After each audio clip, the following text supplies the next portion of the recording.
요한계시록에서 7년 환란기에 일어나는 심판의 재앙은 7시리즈로 이어집니다. 7 봉인 심판, 7 나팔 심판, 그리고 7 금병 심판입니다. 이 심판들은 순서대로 이어진다기보다는 바로 아래 그림처럼 된다고 여러분들에게 설명을 했었습니다. 성경을 문자적으로 해석하면 환란 전에 교회가 휴거된다는 것을 믿게 됩니다. 환란 전에 구원받은 성도들은 모두 휴거가 됩니다. 그리고 천년왕국 전에 예수님께서 이 땅 지상에 재림하신다는 사실도 믿게 됩니다. 한국교회 성도들은 요한계시록을 정말 잘 모릅니다. 왜냐하면 개교회에서 이것을 풀어가지고 설교하는 목사들이 드물기 때문입니다. 한다고 해도 영해를 해버려가지고 이상한 말세론을 만들어냅니다. 그러다 보니까 이단들이 나오는 것입니다. 요한계시록을 가르치지 않으므로 한국 성도들에게는 풀리지 않는 책, 읽어도 잘 모르는 책, 이상한 영해를 하는 목사들을 쫓아갔다가 폐가 망신하는 교회 현상이 벌어지고 있는 것이 바로 작금의 상태입니다. 미국의 경우는 19세기 말부터 성경 예언에 대한 성경 사경회라는 것이 있으면서 성경 공부에 대한 열정들이 대단했습니다. 그 결과 성경을 문자 그대로 믿는 성경 신자들이, 바이블 빌리버들이 더 많아지게 되었습니다. 1909년에 처음 출판한 스코필드 주석 성경이라고 있습니다. 미국 교회의 주류를 이루는 성경대로 믿는 신자들, 바이블 빌리버, 대부분 침례교회 성도입니다만은 이런 분들이 지금까지 애용하는 스터디 바이블이 지금까지 이어져 내려오고 있습니다. 1909년도에 출판된 스코필드 성경을 붙들고 성경을 공부하는 성도들은 앞으로 하나님께서 흩어진 이스라엘 백성들을 모으셔서 독립된 국가를 팔레스타인 땅에 세우실 것이라고 그렇게 믿음으로 주장을 했는데 이것은 수많은 사람들에게 조롱거리였었습니다. 있을 수도 없는 주장을 한다고 조롱을 하고 또 조롱을 한 것입니다. 그러나 여러분, 실제로 1948년 5월에 이미 창세기 12장, 15장, 17장에서 아브라함에게 약속하셨던 저 가나안 땅에 이스라엘의 하나님께서 아브라함의 씨들을 불러 모으셨습니다. 나라를 다시 회복하고 독립된 국가가 되었습니다. 그리고 1967년 6.1 전쟁을 통해서 이스라엘은 성전을 지을 수 있는 모리아 산을 차지하게 되었습니다. 이제 이스라엘이 할 일 하나가 남아 있는데 그것은 7년 환란이 일어나기 전에 이스라엘 땅에 문자 그대로 3차 성전을 짓는 것입니다. 우리는 그것이 성경 그대로 이루어질 것이라고 믿고 있습니다. 피 흘린 발자취의 교회 역사를 보면 정치와 종교가 결탁되어 천주교라고 하는 국가교회가 형성되어서 수많은 올바른 성도들을 핍박했습니다. 천주교는 성경대로 구원받았고 그 구원의 표인 침례를 받고 준다는 베프티스트들을 잡아 죽이고 박해하는 일들이 있었습니다. 암흑기 시대 때 5천만 명이 죽었습니다. 그리고는 지난 1500년 이상 교회가 이스라엘을 대체했다는 이스라엘 대체 신학을 만들어 퍼뜨렸습니다. 천주교가 그렇게 했습니다. 오직 믿음으로 구원받는다는 것을 가지고 천주교에서 나온 루터나 칼빈의 종교 개혁이 있었지만 개신교는 여전히 교회가 이스라엘을 대체했다는 이 대체 신학을 그대로 가지고 와서 믿고 있고 지금도 주장을 하고 있습니다. 그런데 그런 주장을 하는 사람들이 문제가 생겼습니다. 1948년에 이스라엘이 나라를 형성한 것입니다.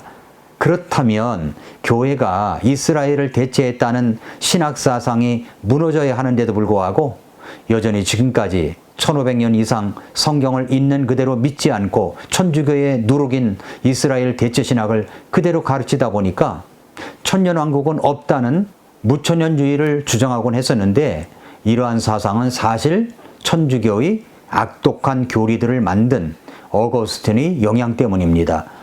사실 무천년주의를 주장하게 되면 성경 곳곳을 영예를 하여 해석할 수밖에 없습니다. 성경을 문자 그대로 해석하면 자기들의 주장이 무너지기 때문입니다.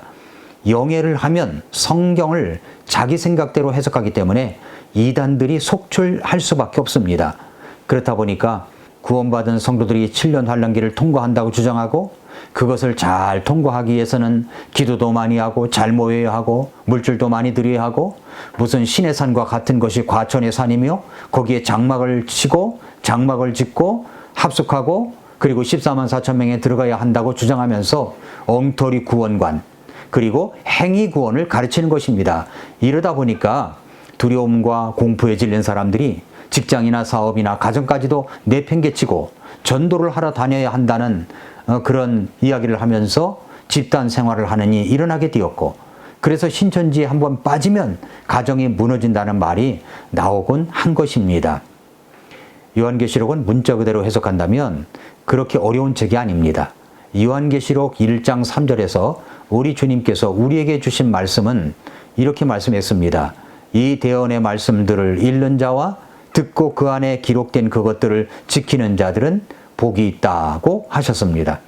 그런데 요한계시록을 어렵게 만드는 무리들이 있습니다. 영해를 하기 때문입니다. 영해. 성경 해석을 영해로 풀어가는 것입니다.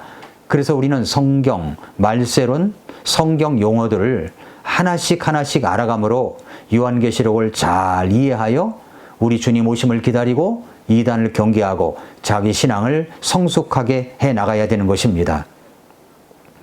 오늘 본문은 이제 7봉인 심판, 7나팔 심판, 그리고 이제 마지막 7 금병의 심판이 펼쳐지기 위한 서막이 열리는 장입니다. 개역성경에서는 7대접이라고 번역을 했는데 원래는 병이 맞습니다. 요한계시록 15장은 7 금병 심판의 서막이 열리는 장입니다. 수인들 목사님 책을 보면은 이런 이야기가 써 있습니다. 어떤 대기업 임원이 제가 좀 각색을 했습니다만은 어떤 대기업 임원이 초조하게 소송거리며 한쪽 사무실을 응시하고 있습니다. 왜냐하면 회사 감사위원들이 들이닥쳐가지고 그 임원의 여러 가지 부정 사례를 가지고 감사를 하고 있기 때문입니다. 직무유기, 무능력, 공금 횡령 등입니다. 모든 것이 사실로 드러났습니다. 이제 어떤 처분이 내려지게 될까? 죄목은 당연히 유죄이지만 그래도 혹시나 하는 기대감으로 초조하게 기다리고 있는 것입니다. 그동안 회사에서 임원이 되기까지 지나온 세월들이 주마등처럼 스쳐 지나가면서 지금 벌어진 일에 대한 후회와 죄책감이 몰려옵니다. 그런데 자기가 저지른 일로 인하여 이제 그 결과를 기다려야만 합니다. 여러분, 똑같은 상황은 아니더라도 이런 경험들을 우리도 겪을 때가 있지 않습니까? 예를 들어서 시험 중에 부정행위를 했다든가 부모님이 소중하게 여기는 것을 깨뜨렸다든가 고의적인 사고를 냈다든가 하는 문제로 숨막힐 듯한 두려움과 죄책감의 그런 상황을 누구나 좋아하지 않습니다. 발각되면 어쩌나 하는 상황을 넘어서서 그것보다 더 깊게 큰 책임을 질 것에 대한 두려움이 있기 때문입니다. 성경은 온 세상이 모든 사람이 의롭고 거룩하신 하나님 앞에 유죄라고 선언하십니다. 모든 사람이 죄를 범하였음에 하나님의 영광에 이르지 못합니다. 한번 죽는 것은 사람들에게 정해진 것이고 그 뒤에는 심판이 있습니다. 모두 유죄입니다. 이제 사람이 죽게 되면 그 심판은 피할 수가 없습니다. 그런데 여기 희망을 주는 메시지가 있습니다. 사도행전 3장 19절 말씀처럼 회개하고 회심하면 새롭게 하는 때가 주의 앞으로부터 이를 때 너희 죄들이 말소될 것이다 라고 하셨습니다. 그런데 이 말씀을 멀리한다면 결국 그 유죄의 심판을 피할 수가 없는 것입니다. 요한계시록 15장의 8구절 말씀은 회개하라, 종말이 가까웠다, 심판이 임박했다는 메시지로 압축할 수가 있습니다. 16장에 무시무시한 심판이 있기 전에 임박한 심판 장면, 15장 1절, 승리한 기쁨의 영광스러운 장면, 2절부터 4절, 그리고 진노의 파멸의 무서운 장면, 5절부터 8절 등으로 말씀합니다.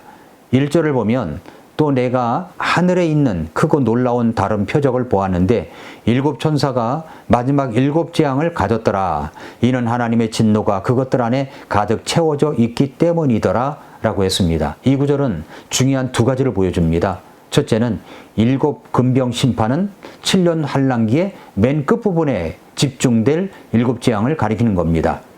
라스트 플레이그, 마지막 재앙, 플레이그라는 이 원어는 플레가이라고 하는데 원래 뜻은 타격 또는 상처를 의미합니다.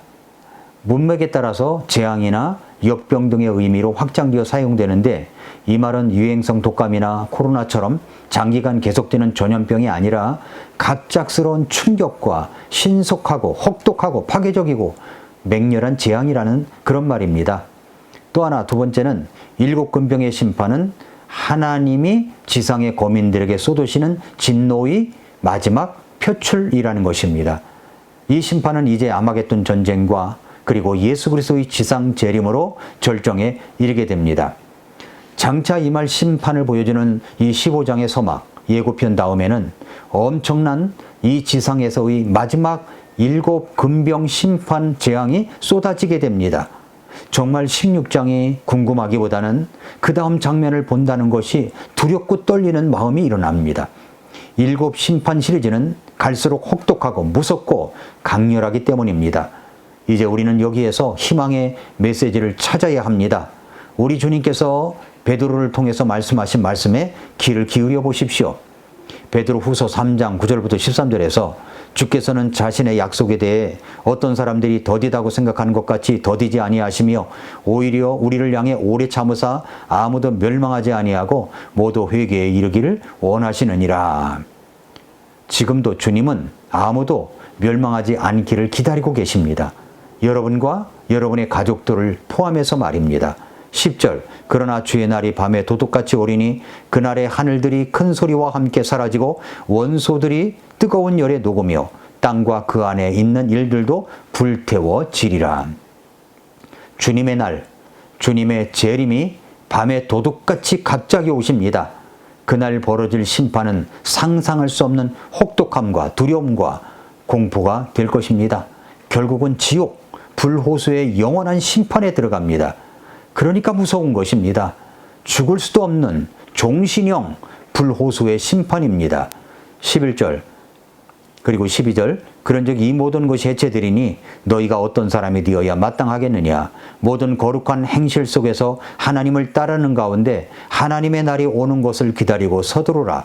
그날에 하늘들이 불이부터 해체되고 원소들도 뜨거운 열에 녹을 것이나 그랬습니다. 자, 이런 심판이 옵니다. 무시무시한 심판입니다.